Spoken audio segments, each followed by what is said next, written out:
அமெரிக்காவும் இஸ்ரேலும் சேர்ந்து ஈரானோட போர் நடத்திக்கிட்டு இருந்த நடுப்பகுதியில், அதாவது இந்த போர் உக்கிரமா நடந்துகிட்டு இருந்த டைம்ல இஸ்ரேல் பிரதமர் பெஞ்சமின் நெத்தன்யாகு யுஏஇக்குள்ள ரகசியமா போனதா ஒரு செய்தியை நெத்தன்யாகுட ஒபிஷியல ஒரு தகவலை சோசியல் மீடியா மூலமா சொல்லியிருக்காங்க. இதான் இப்ப ஹைலைட்டான ஃபிளாஷ் நியூஸ். இன்டர்நேஷனல் கிரிமினல் கோர்ட்டால போர் குற்றங்களை செஞ்சாருங்கிற குற்றத்தில் அரெஸ்ட் வாரண்ட் பிறப்பிக்கப்பட்டிருக்கிற ஒரு இன்டர்நேஷனல் கிரிமினல் தான் பெஞ்சமின் நெத்தன்யாகு. இவரை அரசர்களுக்கு கொடுக்கிற மரியாதையோட யுஏஇக்கு உள்ள அவங்க வரவேற்றிருக்கிறது தான் பலஸ்தீன்ல கொல்லப்பட்ட 75,000க்கும் மேற்பட்ட சிறுவர்களுக்கும் பெண்களுக்கும் யுஏஇ கொடுத்திருக்கிற இந்த பரிசு. இஸ்ரேல் பிரதமர் நெத்தன்யாகுட அலுவலகமே நெத்தன்யாகு யுஏஇக்குள்ள போனார்னு பகிரங்கமா அறிவிச்சிருக்கக்குள்ள நெத்தன்யாகு எங்களோட நாட்டுக்குள்ள வரவே இல்லை, அது அப்பட்டமான ஒரு பச்சை பொய் என்று சொல்றாங்க யுஏஇ. இவங்க சொல்றதை பார்க்கக்குள்ள எனக்கு திரும்பியும் ஒரு வடிவேலையோட காமெடி தான் ஞாபகத்துக்கு வருது. ஆதவன் படத்துல சூர்யா ஜட்ஜ்ர ஃபேமிலி டூர் ஒன்று போறதுக்கு ரெடியான பஸ்ஸில் வெடிகுண்டு செட் பண்ணிட்டேன்னு ஒரு பொய்யை அந்த ஜட்ஜ்ர வீட்டில் வேலை செய்கிற வடிவேலு கிட்ட சொல்லிடுவாரு. பஸ்ஸில் வெடிகுண்டு இருக்குன்னு சொன்னது யாருக்குமே தெரியா, வடிவேலுக்கு மட்டும்தான் தெரியும். அதோட இந்த படத்துல வடிவேலோட பேரு பேனர்ஜி. இப்ப அந்த பஸ்ல போறதுக்கு வீட்டில் வேலை செய்யற வடிவேல் பேனர்ஜியை காணலன்னு போட்டு எங்க பேனர்ஜியை காணலன்னு சத்தம் போடுவாங்க. ஒழிச்சுக்கிட்டு இருந்த வடிவேலை பார்த்து சூர்யா அவர் இங்க இருக்காரு மாட்டி கொடுத்துருவாரு. வடிவேல் இப்ப அங்கே இருந்துகிட்டு நான் இங்க இல்லைன்னு சத்தமா சொல்லிட்டு ஐயோ என்ன நானே போட்டு கொடுத்துட்டேன்னு உளறுவாரு. அதே போல தான் இருக்கு இப்ப யுஏஇ சொல்றது.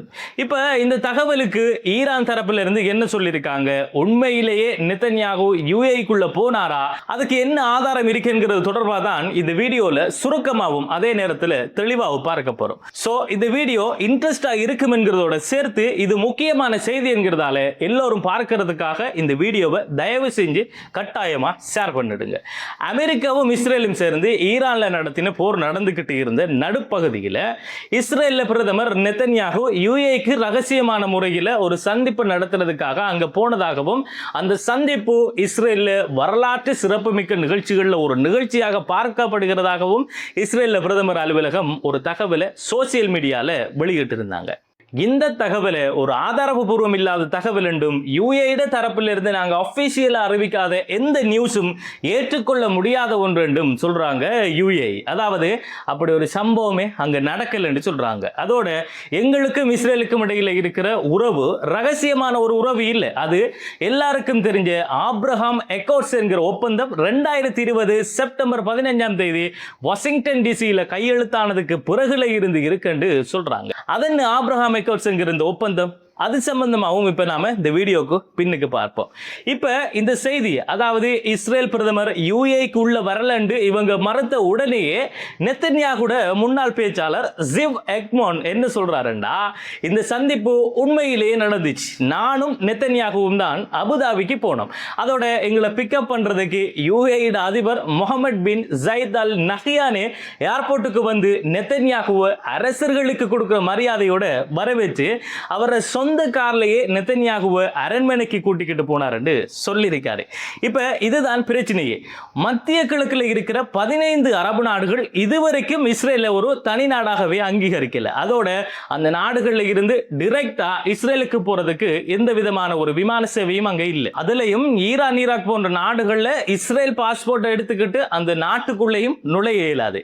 எகிப்து, ஜோர்தான், பஹ்ரைன், மொராக்கோ இவங்க மட்டும்தான் இஸ்ரேல ஒரு தனி நாடா அங்கீகரிச்சிருக்காங்க. அதுக்கு பிறகு ஐக்கிய அரபு அமீரகம், அதாவது இந்த யுஏஇ ஆப்ரஹாம் அக்கார்ட்ஸ் என்கிற இந்த ஒப்பந்தத்தில் 2020 செப்டம்பர் 15 வாஷிங்டன் டிசில வச்சு சைன் பண்ணிட்டு தான் இஸ்ரேல ஒரு தனி நாடை அங்கீகரிச்சுட்டு அவங்களோட சாதாரணமா எல்லா நாடுகளுக்கும் இடையிலான ஒரு தொடர்பு போல பேணிக்கிட்டு வராங்க. இந்த ஒப்பந்தத்துக்கு பிறகுதான் Israel Gaza, west bank, Lebanon போன்ற பகுதிகளுக்கு அதிகமான தாக்குதலை நடத்திக்கிட்டும் இருக்காங்க. அதோட உலக நாடுகள் எல்லாமே பலஸ்தீன ஒரு தனி நாடா அங்கீகரிச்சும் இஸ்ரேல் இதுவரைக்கும் பலஸ்தீன ஒரு தனி நாடா அங்கீகரிக்காம இருக்கக்குள்ள இஸ்ரேல் யுஏஇ ஒரு தனி நாடா அங்கீகரிச்சது ஒரு பக்கம் இருக்கட்டும், ஆனா இன்டர்நேஷனல் கிரிமினல் கோர்ட்டால இவர் இன்டர்நேஷனல் கிரிமினல் என்று அரெஸ்ட் வாரண்ட் பிறப்பிக்கப்பட்ட இருக்கக்குள்ளேயும் நீங்க அவரை ராஜ மரியாதையோட உள்ளுக்கெடுத்தீங்க பாருங்க, உங்களை என்ன செய்யணும்?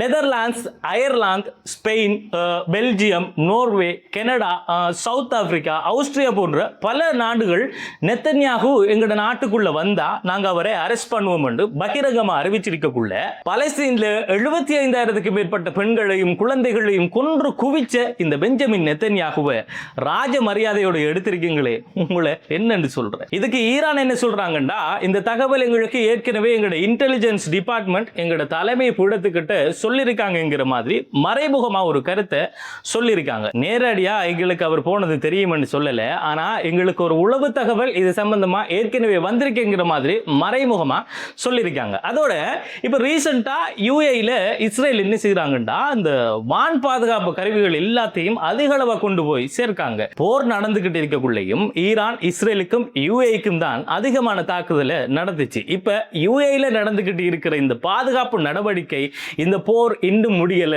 இதுக்கு பிறகும் நடக்கத்தான் போகுதுங்கிற ஒரு சந்தேகத்தை நமக்கு உருவாக்குது. அது மட்டும் இல்ல, யுஏஇ இஸ்ரேலுக்கு அவங்களோட ஃபுல் சப்போர்ட் கொடுக்கிற மாதிரியும் இருக்கு. சோ இந்த போர் நிறுத்தத்துக்கு முன்மொழிந்திருக்கிற எந்த ஒரு பரப்பும் வேகாது, திரும்பவும் இந்த போர் ஆரம்பிக்கத்தான் போகுது என்கிற ஒரு நிலைப்பாடு தான் இப்ப நடக்கிற இந்த செய்திகளை வச்சு பார்க்கக்குள்ள நமக்கு விளங்குற விஷயம். இப்ப அப்படி திரும்ப போர் ஆரம்பிச்சா ஈரான் யுஏஇக்கு எந்த மாதிரியான தாக்குதல் நடத்தும்ங்கிறது சம்பந்தமா கட்டாயமா கமெண்ட் பாக்ஸ்ல சொல்லிட்டு போங்க. அதோட இப்ப யுஏஇ செஞ்சிருக்கிற இந்த வேலை, அதாவது 75,000 குழந்தைகளையும் பெண்களையும் கொன்று குவிச்ச நெத்தன்யாகுவை ராஜ மரியாதையோட அவங்க நாட்டுக்குள்ள எடுத்தது எந்த அளவுக்கு சரியான ஒரு வேலை என்கிறது சம்பந்தமான உங்களுடைய ஆழமான கருத்துக்களை இந்த கமெண்ட் பாக்ஸினூடாக தயவு செய்து தெரியப்படுத்துங்க. அடுத்ததா இந்த வீடியோ பிடிச்சிருந்தா இதை லைக் பண்ணிட்டு எல்லாரும் பார்க்கிற மாதிரி இந்த வீடியோவை ஷேர் பண்ணி உங்களோட முழுமையான ஆதரவை எனக்கு தந்துட்டு என்ன இந்த பேஜையும் ஃபாலோ பண்ணிடுங்கிறத சொல்லிட்டு இந்த வீடியோல இருந்து விடைபெறுவது அப்துல் லத்தீப் ஹசன் நிஸ்ஃபி.